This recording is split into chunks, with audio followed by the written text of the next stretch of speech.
Servus, Glück auf und herzlich willkommen zu einem weiteren FC Bayern Talk. Ja Leute, diesmal zum Champions League Spiel. Erster Spieltag in Barcelona, 3:0 gewonnen. Kann leider nicht so viel zu dem Spiel sagen, da ich nur die zweite Halbzeit gesehen habe, nicht die erste, weil ich arbeiten war. Ja, über unsere Mannschaft gibt es eigentlich nicht viel zu sagen, denke ich. Wir haben es souverän runtergespielt. Ich habe keinerlei große Probleme gesehen. Ja, Barca hatte mal, nachdem sie umgestellt haben, ihre Formation, hatten sie mal 2, 3 Durchbrüche, nenne ich es mal, auf der linken Seite gehabt, aber daraus ist auch nichts Gefährliches irgendwie entstanden. Also, und davor und danach war Barcelona einfach komplett harmlos. Gefühlt haben wir ab der 70. spätestens 2 Gänge zurückgeschaltet und Barca war immer noch harmlos. Also da war der erste FC Köln gefährlicher, das Spiel ansehnlicher. Aufgrund der zweiten Halbzeit, was ich gesehen habe. Ich kann zur ersten Halbzeit nichts sagen, wie es da war. Ja, enttäuschend. War jetzt nicht irgendwie, dass man so das Gefühl hatte, yo, es ist jetzt irgendwie ein Spitzenspiel in der Champions League. Das war eher so als, ja, spielst du gegen Kiew oder sonst was in der Champions League, so. Die Verhältnisse waren klar auf dem Platz, ja. Es war auch keine Gegenwehr irgendwie, dass da irgendwie stark gegengehalten wurde von Barcelona oder dass sie irgendwie besonders ehrgeizig waren oder heiß waren oder sowas. Gar nichts irgendwie. Also, was ich da gesehen habe, die zweite Halbzeit war eines FC Barcelona nicht würdig. Ich denke, unsere Mannschaft musste nicht an ihre Grenzen gehen und hat trotzdem souverän 13:0 gewonnen. Und das sollte schon alles sagen eigentlich, ja. Gut, ich würde sagen, wir schmeißen mal einen Blick in die Statistiken und dann gehe ich gleich so ein bisschen die Spieler durch. Ich möchte die Spieler jetzt nicht groß bewerten, also nicht groß benoten. Oder wenn dann nur aufgrund der zweiten Halbzeit, aber dann verfälscht das auch immer so, ne, wenn man die erste Halbzeit nicht gesehen hat. Gut, 13:0, wie gesagt. Achso, wir sollten vielleicht mal hier auf Statistiken stellen, ne?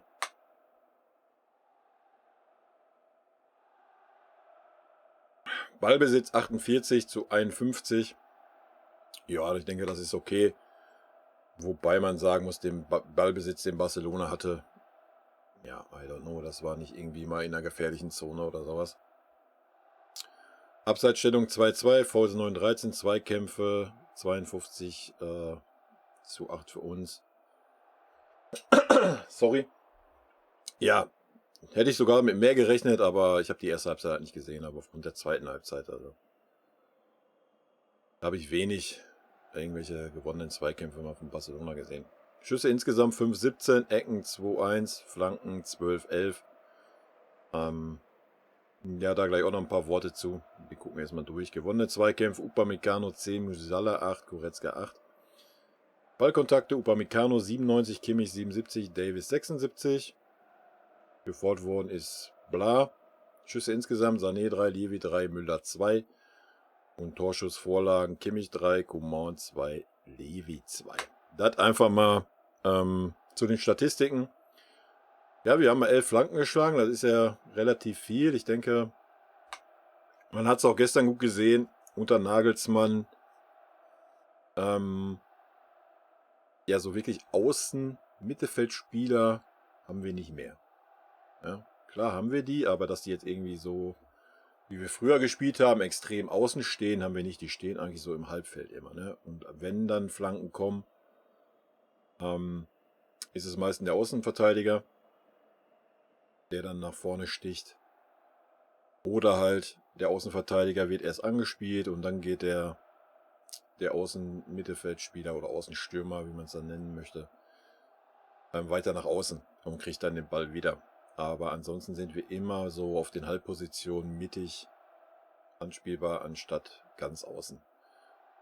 Hat man auch die letzten Spiele schon gesehen, dass wir relativ wenig Flanken hatten im Gegensatz zu sonst. Wir haben sonst mindestens immer 15 plus Flanken gehabt im Spiel. Das ist ein bisschen weniger geworden, dafür haben wir ein bisschen mehr Kombination, hat man ja auch schon gesehen, ne? Schön rausgespielte Tore.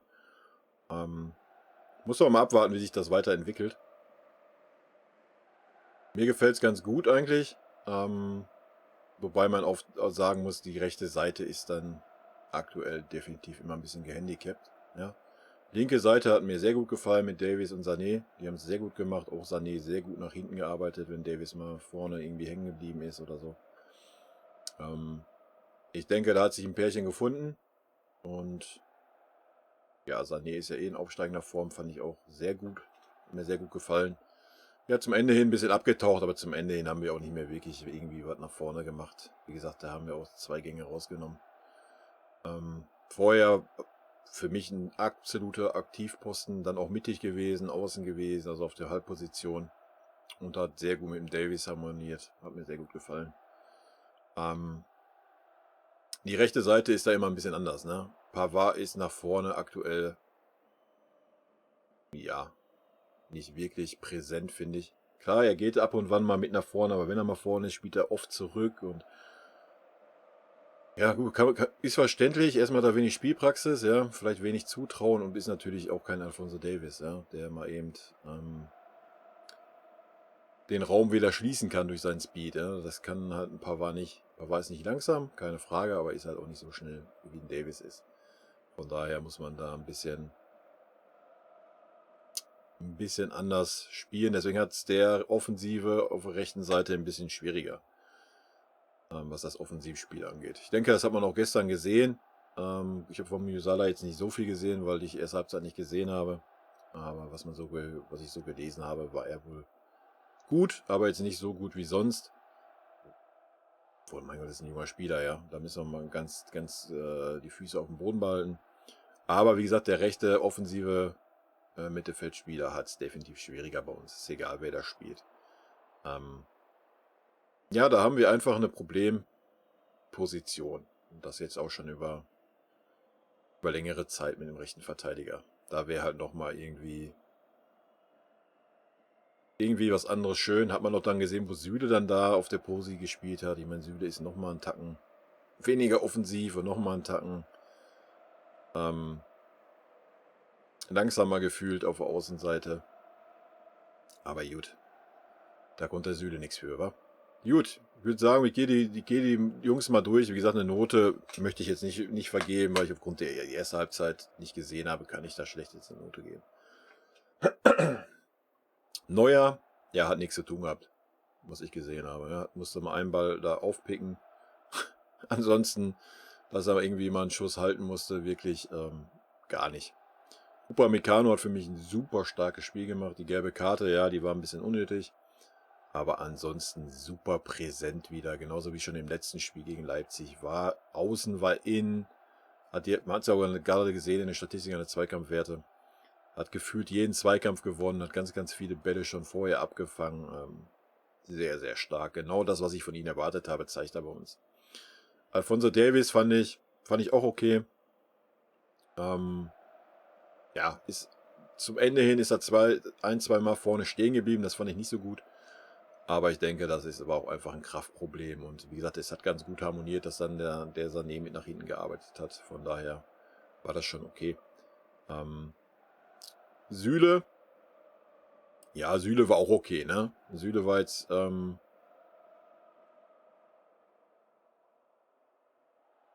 doch, hat von Anfang an gespielt, ne? Ja, ich habe nichts Schlechtes gesehen. Wobei man sagen muss, Barcelona hat unsere Innenverteidiger aber auch nicht ansatzweise irgendwie mal gefährdet. Ja, zweite Halbzeit, was ich gesehen habe, kam sie halt auch hauptsächlich über links. Da war halt hauptsächlich Upamecano gefragt und halt Pavard oder später dann Süle für kurze Zeit. Danach dann Stanisic.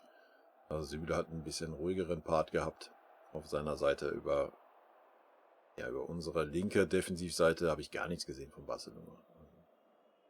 Ganz komisch. Süle hat ein gutes Spiel gemacht. Pavard, ja, was ich gesehen habe, war ein typischer Pavard. Der typische Pavard, wie er gefühlt das letzte ganze Jahr gespielt hat. Ja, ich weiß nicht, woran es liegt. Davor, das halbe Jahr, wo er auf der Position gespielt hat, war er bärenstark.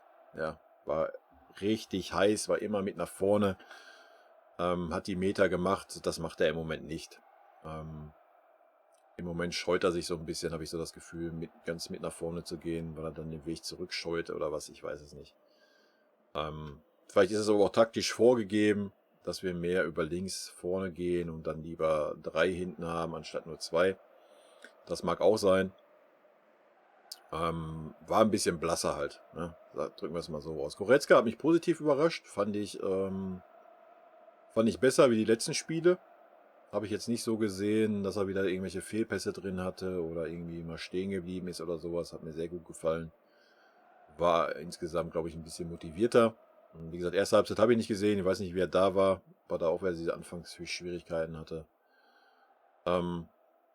Thomas Müller, ja, war wieder überall und nirgends, würde ich sagen. Hat viel wieder dirigiert, agiert, wie immer. Souverän. Kimmich, jetzt war jetzt in den Statistiken vorne, ganz vorne mit bei. Habe ich jetzt nicht so stark gesehen in der zweiten Halbzeit. War relativ unauffällig, fand ich. Was nicht immer was Schlechtes ist, wenn man unauffällig ist. Ja. War ein bisschen mehr defensiv, fand ich. Ich glaube auch generell ist seine Pose ein bisschen defensiver unter Nagelsmann wie sonst. Was aber nichts Schlechtes sein muss. Fand, war okay. Ja. Ist jetzt aber nicht irgendwie so mega positiv aufgefallen oder sowas, wie er es sonst schon mal hatte. Musala kann ich relativ wenig zu sagen, weil ist in der 70. Minute rausgegangen. Bis dahin war es okay, jetzt war es nicht wirklich auffällig. Aber wie gesagt, der rechte Offensive, man hat es auch ein bisschen schwieriger bei uns aktuell, finde ich. Sané fand ich bärenstark.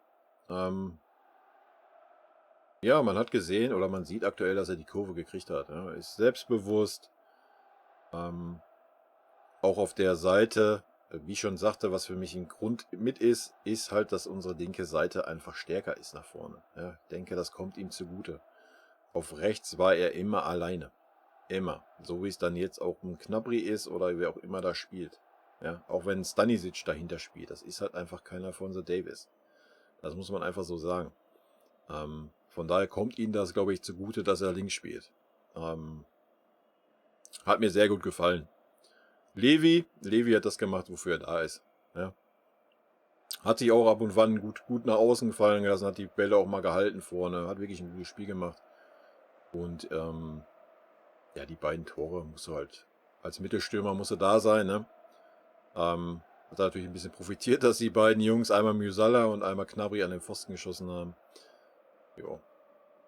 Gnabry war okay, denke ich, wo er reinkam, die 20 Minuten. Wie gesagt, es ist ein bisschen schwieriger auf der Seite einfach. Sabitzer kannst du ganz wenig sagen für die 8, 9 Minuten, die auf dem Platz war jetzt nicht mega auffällig oder nicht auffällig. Stanisic dasselbe, Coman dasselbe. Coman hat ja noch einen guten Lauf gehabt. Ja, das soll es auch schon gewesen sein, Leute. Ja, ich denke, Barcelona war kein Maßstab für uns. Hätte ich auch nicht gedacht, dass ich das irgendwann mal sagen werde. Aber ich finde Barcelona, weil jetzt immer alles auf Messi jetzt gemünzt wird. Ja, Messi ist nicht da, deswegen ist Barcelona jetzt so, also nicht unkreativ, schlecht, wie man das nennen möchte. Ungefährlich vorne. Ja, finde ich nicht. Ja, ich finde nicht, dass es nur am Messi hängt. Ich finde, das war schon, wo Xavi und Iniesta weggegangen sind, weil ihre Karriere beendet haben. Da gab es halt einfach keinen adäquaten Ersatz. Ja, das muss man einfach so sagen. Klar, Barcelona hat dann rausgeballert und hat vorne alles gekauft, wie bekloppt. Ja, man hat ja gesehen, was gebracht hat. Ne? Was vorne in Suarez gab, ein Griezmann und so weiter und so fort, aber du hast halt kein Herzstück im Mittelfeld gehabt, so wie wir es aktuell mit Kimmich und Goretzka haben. Und das ist wichtiger, als wenn du vorne da die ganzen Granaten hast, die dann irgendwie keine Bälle kriegen. Und deswegen jetzt irgendwie alles an Messi festzumachen. Ich glaube, mit Messi, klar, wären sie vielleicht einen Tacken gefährlicher, hätten vielleicht ein bisschen mehr Selbstvertrauen, keine Ahnung, wieso der Messi-Effekt ist. Aber hätte ich Barca jetzt auch nicht viel, viel stärker eingeschätzt, was ich da gestern gesehen habe. Und von wegen zweite Reihe, ja, ich weiß es nicht. Wenn man 3 17-Jährige einwechseln muss in der Champions League, ist da wohl auch nicht viel mit zweiter Reihe. Der einzige, der ein bisschen auffällig war Coutinho. Ja, war aber auch nur ein Wechselspieler. Also von daher, Keine Ahnung. Ganz schwer einzuschätzen. Ich bin sehr gespannt, was Barca die nächsten Spiele macht, Champions League mäßig. Vielleicht haben sie auch einfach nur einen schlechten Tag gehabt, kann ja auch gut sein, ja. Man darf das jetzt nicht verallgemeinern. Ich bin da nicht so drin in der spanischen Liga. Den Saisonstart haben sie ja ganz gut hingelegt. Von daher warten wir mal das Rückspiel ab, bevor wir irgendwie mal ein Fazit ziehen und gucken mal, was so die anderen Gruppenspiele für Barca bringen. Für uns ist natürlich super, für uns ist super Selbstvertrauen, was wir da getankt haben. Wir haben gesehen, wir können, was heißt mithalten. Also Barcelona war ganz klar, hatte gar keine Chance, war halt einfach nicht auf unserem Niveau, das muss man einfach mal ganz klar so sagen. Ja, das war ungefähr so, als würden wir in der Bundesliga gegen irgendeinen Mittelmaßklub spielen. Mehr war das nicht. Gut, kommendes Spiel. Samstag gegen den VfL Bochum. Blutet mir ein bisschen das Herz, dass wir die Bochumer leider, ja, 3, 4, wenn nicht sogar 5 einschenken werden. Danach haben wir dann echt mal, wieder Freitag oder was? Ja, da haben wir dann echt mal 6 Tage. Leute. Wir haben 6 Tage. 6 Tage. Nochmal, wir haben 6 Tage.